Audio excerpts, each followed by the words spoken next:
Le silence qui enveloppait le bureau du notaire était épais, alourdi par le deuil récent et la tension ancienne. Les murs en boiserie sombre semblaient absorber toute la lumière et toute la chaleur humaine. J était assise sur une chaise trop dure, et Lise, la cadette, celle qu'on oubliait souvent, face à ma sœur Clara Johnson, l'aînée, la parfaite, la seule que maman avait véritablement reconnue, du moins aux yeux de la société. Clara, dans son tailleur gris impeccable, dégageait une assurance froide, le masque de la vertu solidement ancré. Je savais, par expérience amère, que ce masque dissimulait une arrogance glaciale, spécialement dirigée vers moi. Le notaire, Maître Dubois, un homme aux cheveux blancs et à la voix monocorde, parcourait les dernières pages du testament de notre mère, décédée il y a seulement 3 semaines. Chaque mot prononcé résonnait comme un coup de marteau dans cette pièce exiguë, scellant non seulement les biens matériels, mais aussi les jugements et les rancœurs accumulées. J'avais les mains jointes si fort que mes phalanges étaient blanchies. Je ne m'attendais à rien de substantiel. Pendant 20 ans, j'avais été la brebis galeuse, la rêveuse, celle qui n'avait pas le sens des affaires, toujours comparée défavorablement à Clara, la gestionnaire, épouse irréprochable. Alors que Maître Dubois atteignait le point crucial, il éclaircit la gorge, ajustant ses lunettes. Il décrivit les parts habituelles, les attributions déjà convenues pour Clara, la maison principale, les comptes courants principaux, les tableaux. Tout ce qui représentait la stabilité et la valeur. Puis, il arriva à la clause qui même était dédiée. Et la voix du notaire prit une légère inflexion de surprise, immédiatement perceptible par l'Assemblée. Il mentionna un compte d'investissement séparé, substantiel, et, plus important encore, le petit chalet près du lac que maman adorait, un lieu que nous pensions tous destiné à Clara. Concernant la somme de 300 000 € logée sur le compte des épargnes BNC et la pleine propriété de la résidence secondaire de Saint-Hilaire-les-Lacs, ma regrettée mère, Madame Jeanne Johnson, a stipulé que ces biens reviennent intégralement à sa fille, Elise Johnson, sans aucune réserve. Le choc fut instantané, et le silence auparavant tendu se mua en une immobilité stupéfiante. L'air devint subitement irrespirable. J'ai senti les regards lourds de nos quelques parents présents se poser sur moi, des regards mêlant interrogation et un mépris latent, comme si l'idée même que je puisse hériter d'une telle somme était une plaisanterie de mauvais goût. Mais c'est Clara qui a le plus réagi. Son visage, si parfaitement contrôlé quelques secondes auparavant, s'est décomposé, laissant apparaître une fureur brute, non filtrée. Clara se leva brusquement, faisant grincer sa chaise sur le parquet poli. Le bruit était si violent qu'il brisa le protocole silencieux du notaire. Maître Dubois leva les yeux, visiblement mal à l'aise, mais Clara ne lui laissa pas le temps d'intervenir. Elle pointa un doigt tremblant vers moi, sa voix, habituellement modulée et douce, perçant l'atmosphère comme un poignard de glace. « C'est inacceptable. C'est absolument scandaleux, Élise !» cracha-t-elle, son ton montant d'un cran. « Maître Dubois, je vous prie de relire cette partie. Ma mère n'aurait jamais fait cela. Jamais !» Le notaire tenta de la calmer, agitant doucement la main. « Madame Johnson, le testament est formel, daté et signé en présence de témoins il y a 6 mois. » Clara ignora le notaire. Ses yeux sombres, qui avaient toujours été le miroir de son jugement implacable, se fixèrent sur moi avec une intensité meurtrière. Elle ne me voyait plus comme une sœur mais comme une criminelle qui venait de lui voler son dû. C'est à ce moment précis que l'humiliation a commencé. Elle m'a humiliée publiquement, devant les quelques membres de la famille qui avaient assisté à l'enterrement et étaient déplacés pour cette lecture. « Tu as manipulé maman, n'est-ce pas ?» Sa voix, désormais audible par tous, résonnait d'une accusation claire et définitive. Elle ne posait pas une question. Elle énonçait une vérité qu'elle était déjà fabriquée. Alors qu'elle était faible, sous l'effet de ses traitements tu t'es faufilé. Tu as profité de sa vulnérabilité pour lui soutirer ça. Hey! La chaleur monta à mon visage. Mes tempes se mirent à battre. Je sentais le poids de tous les regards qui m'examinaient, tous se demandant si, effectivement, la pauvre Élise, incapable de gérer sa propre vie, avait trouvé le moyen le plus sordide d'obtenir un peu de richesse. La façon dont Clara avait prononcé le mot « soutirer » m'avait frappé au ventre. Elle m'accusait d'avoir orchestré une basse manœuvre pour voler la personne que j'aimais le plus au monde, ma mère, pendant ces derniers instants. « Clara, c'est faux! Je n'ai rien fait de tel, ai-je murmuré, ma voix tremblante de fureur et de douleur. Mais ma faiblesse vocale contrastait cruellement avec l'assurance tonitruante de Clara, rendant ma défense pathétique. Clara ricana, un son sec et méprisant. « Oh! Épargne-nous tes airs d'innocente, Élise. Nous savons tous comment tu fonctionnes. Tu es éternelle victime, n'est-ce pas? Celle qui a toujours besoin d'aide, de soutien financier, toujours en difficulté. Et maintenant tu as trouvé le moyen d'assurer tes arrières en abusant de la confiance de maman, juste avant qu'elle ne nous quitte. C'est ignoble. » Chaque mot était une flèche trempée dans le poison. Elle ravivait la litanie de jugements que j'avais subis au fil des ans. Mes choix professionnels considérés comme futiles, mon mariage raté, mes difficultés financières passagères. Elle utilisait 20 années de mépris silencieux, de critiques voilées et de condescendance familiale pour construire ce récit. J était la manipulatrice cupide. Elle était la gardienne morale de l'héritage maternel. Mon cœur battait la chamade, une douleur lancinante se propageant dans ma poitrine.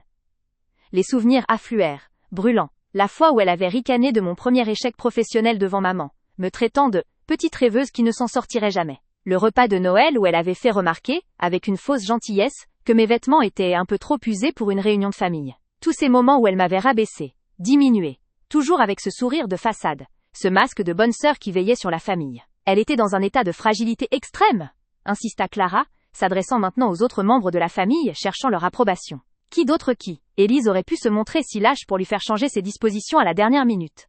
Elle a dû lui murmurer des mensonges, inventer des histoires. C'est la seule explication pour cette aberration. Mes yeux se remplirent de larmes. Non pas de tristesse, mais d'une rage sourde et incontrôlable. Je me sentais nue, exposée, ma dignité piétinée par la femme que la famille vénérait. Était l'humiliation la plus violente et la plus publique que j'avais jamais subie, et elle touchait l'essence même de ma relation avec notre mère, la seule personne qui, je le savais, m'avait vraiment comprise. Je voulais hurler ma vérité, raconter à tous à quel point Clara était calculatrice, à quel point elle avait toujours cherché à contrôler maman. Mais Dija était figée, écrasée par le poids de l'injustice et la force de sa conviction feinte. 20 années de ressentiment silencieux, de soumission forcée pour maintenir la paix familiale, remontaient à la surface, se mélangeant à l'insulte présente. Ce jour-là, dans ce bureau froid, j'ai senti mes fondations trembler. Était le point de non-retour. Soit je me laissais détruire par cette accusation infâme, endossant le rôle de la manipulatrice pour toujours, soit je brisais le silence qui m'avait étouffé pendant si longtemps. Le masque de la vertu de Clara devait tomber. Je me suis redressée sur ma chaise, essayant de contrôler le tremblement qui parcourait mon corps. Je pouvais sentir la chaleur de la colère remplacer les larmes. Elle avait franchi une ligne. Elle avait touché à l'honneur que j'avais envers ma mère décédée. Et elle m'avait humiliée devant toute la famille. C'est alors que mon regard s'est posé sur le petit sac en bandoulière que j'avais à mes pieds. À l'intérieur, soigneusement caché dans une pochette zippée, se trouvait l'objet que j'avais gardé en secret pendant près d'1 an. L'objet que maman m'avait remis juste avant de nous quitter. L'arme que j'avais juré de n'utiliser qu'en cas d'absolue nécessité. Clara, voyant mon silence prolongé, interpréta ma posture comme une capitulation. Elle sourit avec une satisfaction cruelle, une expression qui n'était pas celle de la douleur d'une sœur, mais celle du triomphe d'une rivale. « Regardez-la !» lança-t-elle au reste de l'assemblée d'un ton sarcastique. Elle n'a rien à dire. La vérité est toujours silencieuse, n'est-ce pas, Élise? Tu t'es trahie toute seule. Je vais demander au notaire d'ouvrir une enquête pour abus de faiblesse. Ses paroles se brisèrent en l'air. Je n'avais pas l'intention de la laisser finir sa phrase. La douleur invisible que j'avais portée pendant 2 décennies venait de trouver son déversoir. La peur était envolée, remplacée par une détermination glaciale. Elle voulait la guerre. Elle allait la voir. Je posai la main sur la fermeture éclair de mon sac. Ma voix, bien que toujours grave, était étonnamment ferme, coupant net le flot de haine de Clara. « Ne parle pas de vérité, Clara, ai-je dit, me levant lentement mes yeux rivés aux siens. Parce que si nous parlons de vérité, nous devrions parler de toutes les vérités. » Clara s'arrêta, visiblement surprise par ma résistance inattendue. Elle s'attendait à ce que je m'effondre, à ce que je pleure, à ce que je m'excuse. Elle n'avait jamais vu cette force en moi. La salle était devenue silencieuse à nouveau. Mais cette fois, était un silence d'anticipation, un trou noir avant l'explosion. Je savais exactement ce que je faisais. Maman m'avait fait promettre de protéger son honneur et de ne laisser personne, surtout pas Clara, s'emparer du récit. Elle m'avait donné cette preuve secrète, sachant que Clara finirait par se trahir elle-même. Et ce moment était arrivé. Je sortis de mon sac mon téléphone portable. La lumière de l'écran éclaira faiblement la pièce sombre. Je cherchais le fichier que j'avais nommé « Dernier confessionnel, un fichier audio gardé précieusement, dont seule maman et moi connaissions l'existence. Clara me regarda avec un dédain mêlé d'incompréhension. « Qu'est-ce que tu fais? Tu vas nous montrer une photo de chaton pour nous calmer ?» J'ignorais sa moquerie, mon doigt appuyant sur la commande de lecture. Mon cœur tambourinait, mais mes mains étaient stables. J'ignorais était en train de libérer le monstre, mais était le seul moyen de retrouver ma voix et ma valeur. La justice que je n'avais jamais eue était à portée de main. Ginny était prête à détruire l'image que Clara avait méticuleusement construite. Le petit haut-parleur de mon téléphone commença alors à diffuser un son, faible au début, mais que je parvins à augmenter rapidement. Ce était pas ma voix que l'on entendait, mais celle de maman, distincte, bien que fatiguée, enregistrée quelques semaines avant sa mort. Le notaire fronça les sourcils. Clara afficha une expression de confusion, puis de rage. Le son remplissait l'espace, capturant l'attention de tous. La voix de maman commença son récit, et la première phrase fut une décharge électrique. « Élise, je sais que je ne te l'ai pas dit plus tôt, mais je ne peux pas partir sans que tu saches la vérité sur Clara et l'argent de la fondation. » Arrêt pour respecter la contrainte de taille et de bloc narratif. Le petit haut-parleur de mon téléphone commença alors à diffuser un son, faible au début, mais que je parvins à augmenter rapidement. Ce n'était pas ma voix que l'on entendait, mais celle de maman, distincte, bien que fatiguée, enregistrée quelques semaines avant sa mort. Le notaire fronça les sourcils. Clara afficha une expression de confusion puis de rage. Le son remplissait l'espace, capturant l'attention de tous. La voix de maman commença son récit, et la première phrase fut une décharge électrique. « Élise, je sais que je ne te l'ai pas dit plus tôt, mais je ne peux pas partir sans que tu saches la vérité sur Clara et l'argent de la fondation. » L'effet fut immédiat. Ce n'était pas seulement le contenu, mais la tonalité, la faiblesse tremblante de ma mère qui témoignait de sa sincérité, de l'urgence de cette confession finale. La voix de maman, même filtrée par la technologie bon marché de mon téléphone, portait le poids de la culpabilité et de l'amour. Clara, figée par l'onde de choc, réagit comme si elle avait été frappée physiquement. Le sang quitta son visage, laissant une pâleur spectrale. Son masque d'assurance vola en éclats, révélant la peur panique d'être démasquée. « Arrête ça immédiatement !» hurla-t-elle, sa voix stridente et dénuée de toute modulation sociale. Elle fit un pas menaçant vers moi, les mains ouvertes, comme si elle allait s'emparer du téléphone. « Éteins cette chose, Élise ! C'est une intrusion inadmissible !» Maître Dubois, alarmé par la violence de la réaction de Clara et par les mots que venait de prononcer la défunte, se leva à son tour, tentant de jouer les médiateurs. « Madame Johnson, veuillez vous calmer et regagner votre siège !» intima-t-il, sa voix tremblant légèrement. Il était clair qu'il n'avait jamais géré une lecture de testament se transformant en un tel spectacle d'accusations posthumes. Je restais inébranlable, les yeux fixés sur Clara, me délectant de la terreur qui remplaçait enfin son mépris habituel. Le téléphone était fermement tenu dans ma paume moite. Je n'avais plus peur d'elle. Elle était la prédatrice démasquée, et moi, l'instrument de la justice. La voix de maman continua, plus claire maintenant que j'avais augmenté le volume au maximum, résonnant dans les boiseries sombres. J'ai fait une terrible erreur, Élise. J'ai toujours pensé que Clara était la plus responsable, la plus digne de confiance. Mais j'ai découvert, il y a 9 mois, qu'elle m'avait menti systématiquement au sujet de la gestion des fonds destinés à la fondation caritative que ton père et moi avions créée. Il y a eu des transferts, des détournements. Le mot tomba comme une sentence. Détournement. Les murmures cessèrent. Les quelques membres de la famille présents, la cousine Hélène, le vieil oncle Robert, et leurs fils se reculèrent légèrement sur leurs chaises, leur visage passant de l'interrogation au dégoût horrifié. La fondation Johnson était un pilier de la réputation familiale. Une accusation de détournement de fonds était une tâche indélébile. Clara, réalisant l'ampleur du désastre, se jeta presque sur moi. « C'est une contrefaçon. C'est un montage, maître Dubois. Elle a trafiqué cet enregistrement pour me nuire. » Elle essayait de saisir l'appareil, mais je fis un pas en arrière, protégeant l'unique preuve que j'avais. « Non, Clara, c'est la vérité, » ai-je répondu froidement, ma voix plate, sans la moindre trace de la faiblesse qu'elle s'attendait à trouver. Et maman a pris soin de tout expliquer. Je sentais l'adrénaline se déverser dans mes veines, me donnant une lucidité et une force que je n'avais jamais eue en présence de ma sœur. Cette force cause n'était pas la mienne, cause était l'héritage de maman, sa dernière volonté de réparation. La voix enregistrée, pleine d'une profonde tristesse, reprit son récit, s'adressant directement à moi, comme si nous étions seuls dans la pièce. J'ai confronté Clara. Elle a nié, bien sûr, mais j'avais les relevés. Elle a utilisé plus d'1 million d'euros de ses fonds pour ses propres investissements immobiliers, Élise. Pour cette façade de perfection qu'elle s'est construite. J'ai essayé de récupérer l'argent discrètement pour ne pas causer de scandale, pour ne pas détruire la famille. Mais je n'ai pas réussi. Elle a couvert ses traces.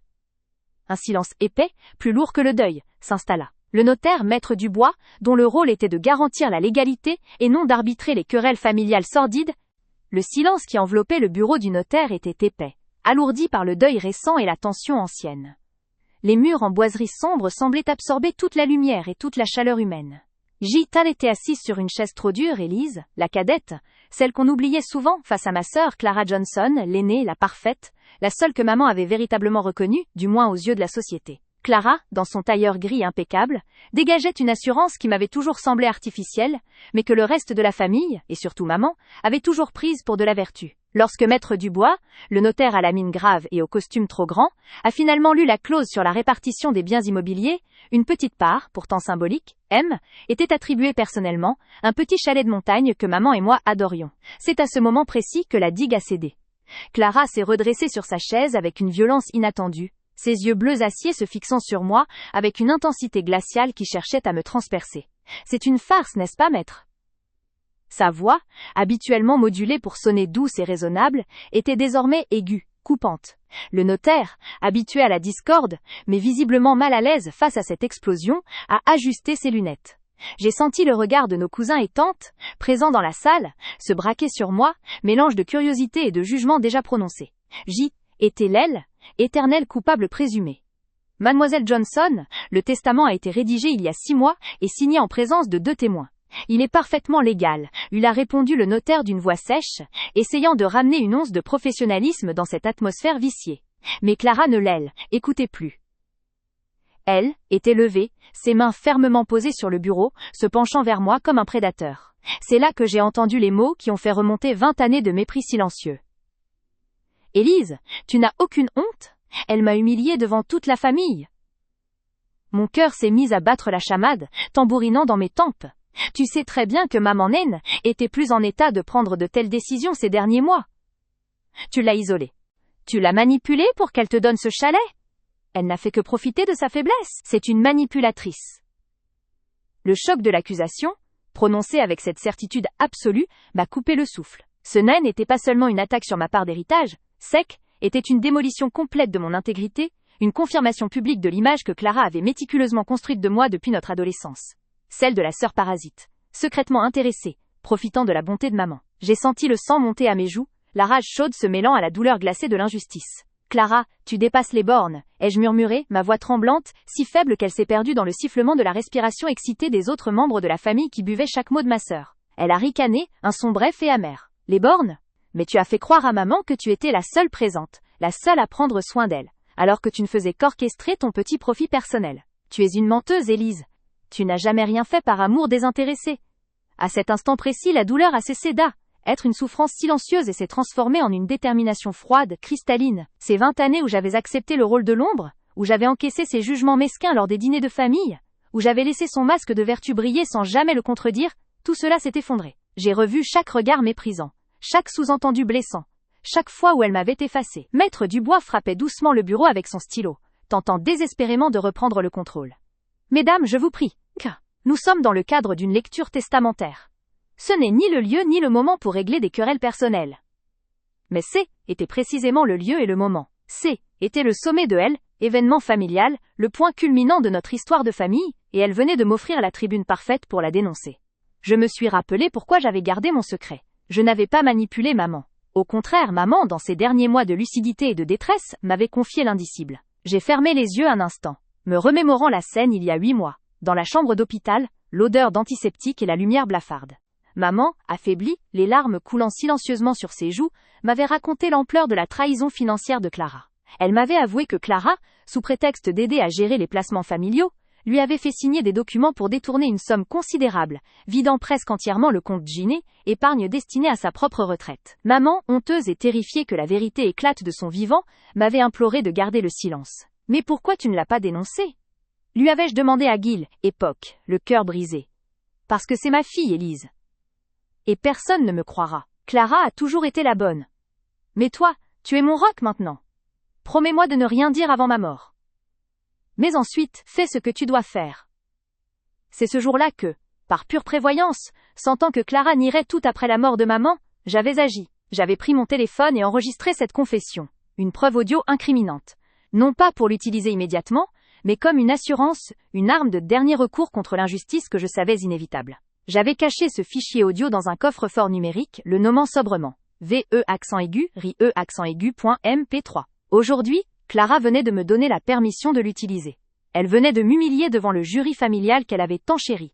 J'ai rouvert les yeux. Mon tremblement avait disparu, remplacé par un calme glacial qui m'a surprise moi-même. J'ai puisé dans cette colère ancienne, la transformant en une force tranquille. Je me suis penché légèrement en avant, fixant Clara, ignorant le notaire et les murmures alentour. « Tu m'accuses de manipulation, Clara. C'est intéressant, venant de toi. » Ma voix était basse mais claire, portant plus loin que mon murmure initial. La salle, qui bourdonnait d'anticipation, est redevenue silencieuse, frappée par l'inattendu de ma réplique. Habituellement je me taisais. Clara a souri, croyant à une capitulation. « Intéressant ? C'est la vérité, Élise.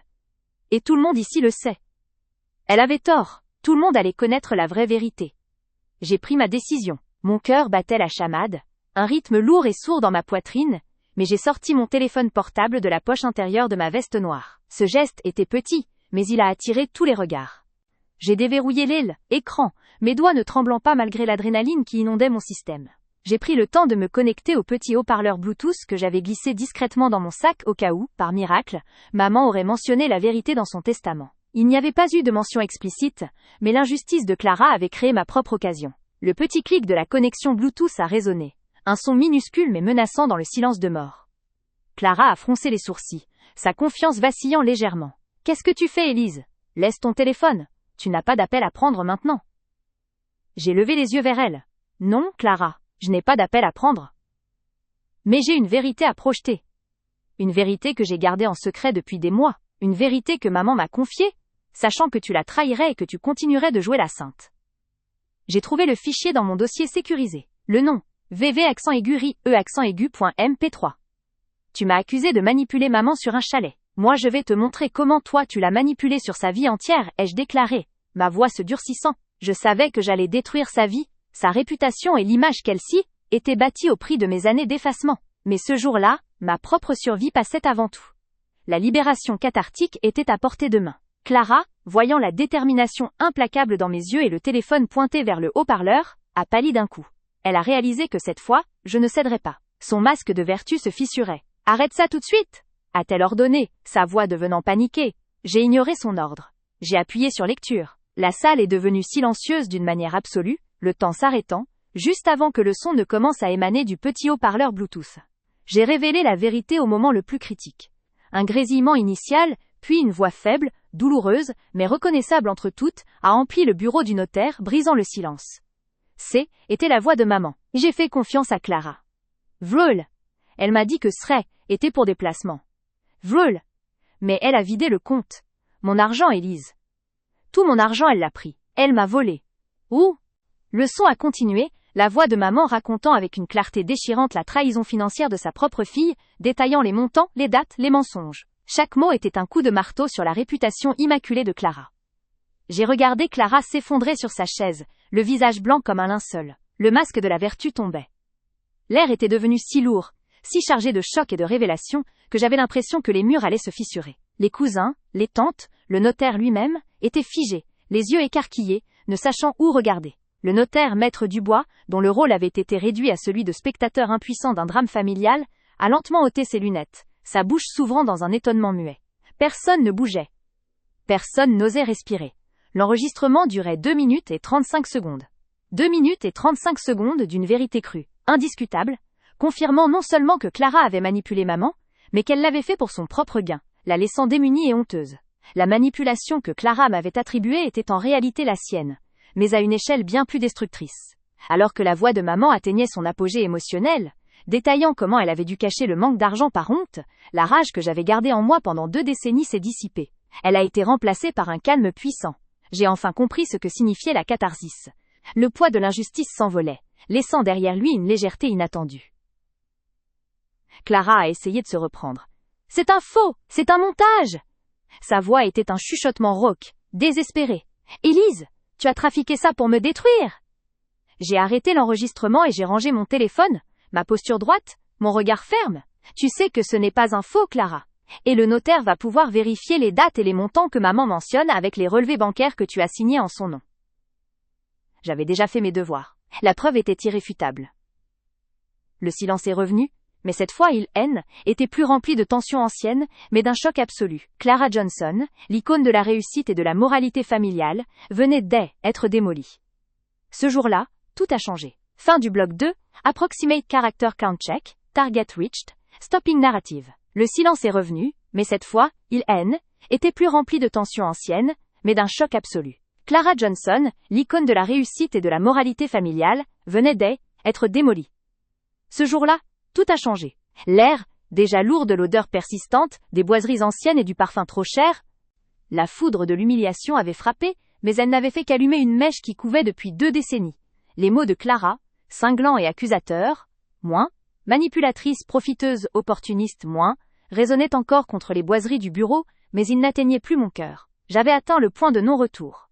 Ce lieu calme et terrifiant, où la peur se dissout dans une nécessité absolue. J'ai regardé ma sœur, ses yeux brillants de la satisfaction d'une victoire facile, et j'ai senti mes propres yeux devenir froids et durs, dénués de l'ombre de l'enfant blessé qu'elles étaient habituées à voir. Sans prononcer une seule parole, sans même la dignité d'un regard de défi, j'ai glissé ma main dans mon sac, et j'en ai sorti mon téléphone, un modèle simple et discret. J'ai ensuite posé sur la table une petite enceinte Bluetooth, noire et compacte, que j'avais glissé dans mon sac ce matin-là. Non par hasard, mais par précaution, car maman m'avait appris la prudence. Ce mouvement, lent et mesuré, a capté l'attention de tous, coupant court aux murmures et à la condamnation silencieuse de mes cousins et tantes. Clara, d'abord interloquée par le décalage entre la gravité de l'instant et mon action insignifiante, a haussé un sourcil, le dédain peint sur son visage parfait. « Qu'est-ce que tu fais, Élise ? Tu vas nous passer de la musique ? Même dans la mort de maman, tu ne peux pas t'empêcher de faire ton spectacle dérisoire ?» Elle tentait de me ramener à mon rôle habituel de sœur ridicule et déplacée, mais sa voix tremblait légèrement, une fissure imperceptible dans son assurance. Le notaire, maître Delorme, un homme âge mûr aux cheveux argentés et à l'air grave, a tenté d'intervenir, posant une main apaisante sur le dossier de sa chaise. « Mademoiselle Élise, nous devons rester concentrés sur le document. » Il n'a pas eu le temps de finir. J'avais déjà connecté l'enceinte, le signal sonore minuscule résonnant comme un coup de feu dans le silence tendu.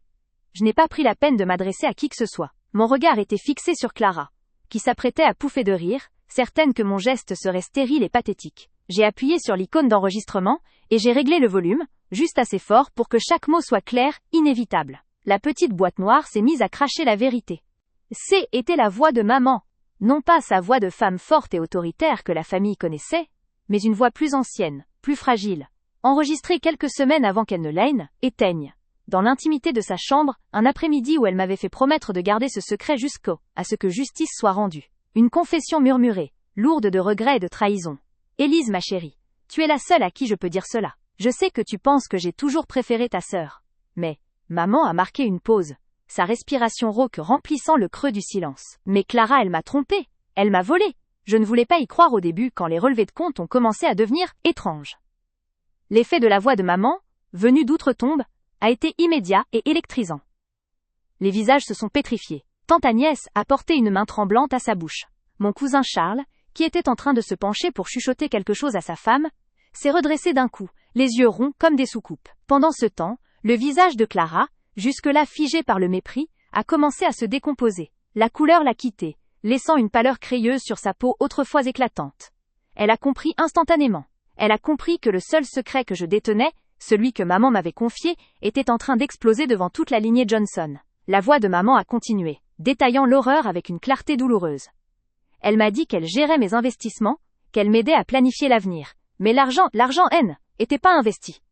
Il a été détourné. De petites sommes au début, puis des montants de plus en plus importants sur les comptes qui devaient servir à mon entretien et à l'héritage que je voulais laisser équitablement. C'est 80 000 €. Elle m'a dit que c'était une erreur de la banque. Mais j'ai vu les transferts, Élise. J'ai vu qu'ils allaient sur un compte que je ne connaissais pas. Un compte au nom de la société de son mari. La trahison financière, méticuleusement orchestrée par la fille modèle, la fille de la confiance, se déversait dans l'atmosphère confinée du bureau. Clara a bondi de sa chaise, le bruit de son mouvement faisant grincer le bois poli. Elle a tenté de s'approcher de l'enceinte, de la faire taire, mais j'ai levé la main. Un geste de pure autorité qu'elle ne m'avait jamais vu faire. « Ne touche pas, Clara », ai-je dit, ma voix basse mais tranchante comme du verre. C'est la voix de maman. Laisse-la parler. Ses yeux, habituellement dominateurs, étaient remplis d'une panique brute. Elle cherchait de l'aide, mais le notaire, maître Delorme, était désormais concentré sur l'enceinte, ses traits tirés par le choc professionnel et humain. Il comprenait la portée légale de cet enregistrement, la gravité de l'accusation qui venait d'être faite non seulement par la défunte, mais aussi par une preuve irréfutable. L'enregistrement se poursuivait, la voix de maman devenant presque un murmure de désespoir. Elle ne voulait pas que je le découvre. Elle m'a dit que tu étais jalouse, Élise, que je devais me méfier de toi, que tu voulais manipuler le testament. Mais était elle, tout ce temps. Elle me manipulait pour couvrir son vol. Elle m'a humiliée en me faisant douter de ma propre fille. Le mot « humilié » a frappé comme un gong. Était le même mot qu'elle avait utilisé contre moi quelques minutes plus tôt. Elle, écho de l'injustice et de la trahison, remplissait la salle. La famille, qui m'avait regardé avec jugement et mépris une heure auparavant, me regardait maintenant avec une stupeur mêlée d'horreur. Ils réalisaient que 20 années de leur perception étaient construites sur un mensonge soigneusement entretenu par Clara. Clara a tenté une dénégation faible, sa voix étouffée et brisée. C'est un faux, c'est un montage, Élise. Tu as truqué la voix de maman pour te venger de ne pas avoir hérité de la maison. Son corps entier tremblait, le masque de la vertu s'effritant sous la pression sonore de la vérité. Mais était maman. Personne dans cette pièce n'aurait pu confondre la fragilité de sa voix en fin de vie avec un quelconque montage. Elle, émotion, la douleur palpable dans ses paroles, était trop réelle, trop intime. De plus, j'avais pris soin de garder le fichier original, non modifié, avec la date et l'heure de l'enregistrement affichée sur mon écran que j'ai tourné vers le notaire. Maître Delorme, ai-je dit, ma voix étonnamment stable. Cet enregistrement est daté du 14 mars. Maman m'a demandé de ne le révéler qu'en cas d'accusation publique ou si elle le niait était plus là pour se défendre.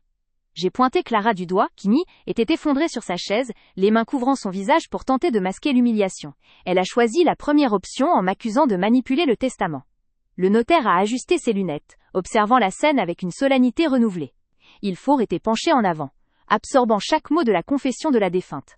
Il avait compris que cette lecture de testament ne portait plus sur des biens, mais sur la destruction d'une réputation et la révélation d'un crime potentiel.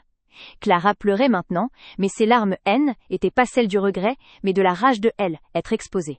« Tu me détestes! Tu as toujours voulu me détruire !» Leux, cria-t-elle, ses accusations m'aisent, écrasant lamentablement contre le mur de la preuve audio. J'ai laissé l'enregistrement se terminer, jusqu'au dernier soupir de maman. J'ai éteint l'enceinte, et le silence est tombé. Un silence total, si lourd qu'il semblait aspirer l'oxygène de la pièce. Était le silence du choc, le silence de la vérité enfin reconnue. Le silence de la justice, froide et implacable. Personne n'a osé parler. Les Johnson, si rapides à juger et si prompts à condamner la sœur discrète, étaient maintenant figés dans la réalisation glaçante qu'ils avaient vénéré une fraude. Ils ont tous tourné leur regard de moi vers Clara. Le regard rempli non plus de confiance, mais de doute et de suspicion dégoûtée. Ma cousine Sophie, la plus proche de Clara, a rompu le silence en sanglotant doucement, sa main tremblante couvrant sa bouche. Elle ne pleurait pas pour maman, ni pour moi. Elle pleurait pour l'illusion brisée de la sœur aînée parfaite, celle qui avait toujours été le pilier de leur morale familiale. L'agresseur était exposé, démoli publiquement par la voix de la femme qu'elle prétendait aimer le plus. Je suis restée assise, immobile, mon cœur battant enfin à un rythme régulier, libérée d'un poids que je portais depuis que maman m'avait fait cette confidence déchirante. Je n'avais pas cherché la vengeance, seulement la vérité. Mais la vérité, ce jour-là, était plus dévastatrice que n'importe quelle vengeance que j'aurais pu imaginer. Maître Delorme a toussé, se raclant la gorge. Il a soigneusement noté l'existence et le contenu de l'enregistrement dans le procès-verbal de la séance, assurant sa validité légale. Il a ensuite regardé Clara, qui était toujours penchée, incapable de soutenir le poids des regards de sa famille. « Madame Johnson, a dit le notaire, sa voix empreinte d'une nouvelle froideur professionnelle. Compte tenu de ces allégations très graves de détournement de fonds impliquant les biens de la défunte avant l'établissement de ce testament, il est de mon devoir d'ouvrir une enquête sur ces transactions. » L'annonce du notaire était la confirmation que le cauchemar de Clara ne faisait que commencer. Ce était plus une affaire de dispute familiale, mais une affaire de fraude pénale, révélée au grand jour. La perfection de Clara, son statut social, son mariage, tout ce qu'elle avait construit sur un fondement de mensonges et de vol, était en train de s'effondrer. Je n'ai pas ressenti de la joie triomphante, mais une paix profonde et épuisante. 20 ans de mépris silencieux, de jugements injustes et de douleurs invisibles, venaient d'être effacés par 1 minute d'audio. Ce jour-là, tout a changé. Le pouvoir que Clara détenait sur ma vie et sur la perception de ma propre valeur était pulvérisé.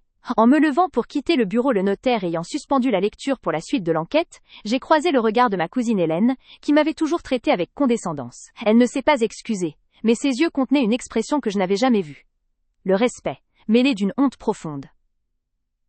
J'ai regardé Clara une dernière fois. Elle était seule, abandonnée par le soutien familial qui était évaporé comme de la brume matinale. Son tailleur impeccable, autrefois symbole de son statut, paraissait soudain ridicule sur son corps recroquevillé. J'avais révélé la vérité, et en faisant tomber le masque de la vertu de mon agresseur, j'avais enfin retrouvé ma propre voix et ma propre valeur. La porte s'est refermée derrière moi, laissant le silence cathartique et le chaos de la chute de Clara s'installer dans le bureau du notaire. Étais enfin libre. Fin des Ubéloc. 3. Caractères estimés. 17 950.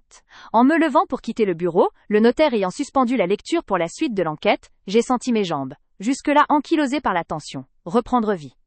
L'air ambiant, alourdi par le scandale et la honte, était presque palpable, une substance visqueuse que je devais traverser pour atteindre la porte. Chaque pas était une victoire silencieuse, mes chaussures ne faisant aucun bruit sur le tapis d'Orient épais, contrairement au grincement aigu de la chaise de Clara quelques instants auparavant. J'ai croisé le regard de ma cousine Hélène. Hélène, qui avait toujours été le reflet poli de Clara, la plus rapide à rire de mes maladresses supposées et à commenter ma garde-robe modeste. Je n'ai pas cherché son regard. Il m'a trouvé. Elle ne s'est pas excusée, bien sûr. Les Johnson étaient pas du genre à admettre leur tort en public. Mais ses yeux contenaient une expression que je n'avais jamais vue. Le respect, mêlé d'une honte profonde et d'une confusion existentielle. Elle ne me regardait plus comme la paria, mais comme l'oracle, celle qui avait porté la vérité la plus douloureuse. Elle venait de réaliser que sa propre perception de la loyauté et de la famille était une façade que maman et moi avions dû payer. Elle, Mully, était pas en deuil de maman, elle était en deuil de son propre jugement brisé. Cette validation muette était plus puissante que n'importe quelle excuse verbale. Elle confirmait que le poison injecté par Clara pendant 2 décennies avait enfin été neutralisé. Mon regard est revenu vers Clara. Elle était seule, abandonnée par le soutien familial qui cesse, était évaporée comme de la brume matinale devant l'if, évidence du vol. Elle, Kiné, était plus la reine de la salle, mais une figure pitoyable et tordue. Ses larmes, qui avaient été des armes de manipulation il y a peu, étaient maintenant des marques ennemies, échecs et de fureur impuissante. Elle ruinait son maquillage impeccable, laissant des traces noires sur ses joues cireuses. Son tailleur gris perle de créateur, autrefois symbole de son statut et de sa réussite ostentatoire, paraissait soudain ridicule sur son corps recroquevillé. Les épaules du tissu fin s'affaissaient, comme si même la structure rigide de son vêtement refusait de maintenir son illusion de force. Elle respirait par saccades courtes et incontrôlées, son corps tout entier, trahissant le tremblement interne d'une personne dont le monde vient de s'effondrer. Elle n'avait plus l'énergie de me regarder, ses yeux fixés sur le grain de bois sombre de la table du notaire, où la petite enceinte noire, maintenant muette, trônait comme un monument à sa chute. Je n'ai ressenti aucune joie triomphante, seulement un immense soulagement. La vengeance aurait été le souhait de l'aile, Élise d'il y a 20 ans, l'enfant blessé qui cherchait à rendre coup pour coup. Mais Lul, Élise d'aujourd'hui, celle qui avait tenu la main de sa mère mourante et reçu sa confession, ne cherchait que la justice et la paix.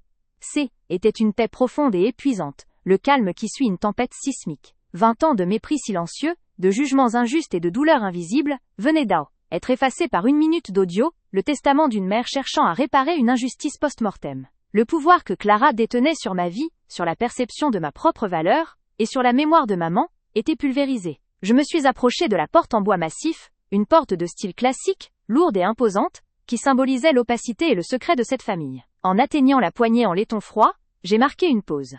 Derrière moi, le notaire avait commencé à parler à voix basse à tante Agnès, son ton grave et professionnel contrastant avec le chaos émotionnel de la pièce. Il parlait de procédure d'audit et de transmission d'informations au procureur, des termes légaux qui transformaient la querelle familiale en une affaire criminelle aux conséquences très réelles. Le destin de Clara était désormais entre les mains de la loi, une force impersonnelle et impartiale, que son charme habituel ne pourrait jamais manipuler. J'ai tourné la poignée, sentant le poids du mécanisme sous mes doigts. Était l'acte le plus simple, mais le plus chargé de symbolisme que j'ai jamais accompli. J'ai inspiré profondément, remplissant mes poumons de l'air saturé de l'odeur du vieux cuir, de l'encre et de la décomposition des illusions. Je n'ai pas eu besoin de la voir, mais j'ai su que Clara avait levé la tête au moment où j'ai ouvert la porte.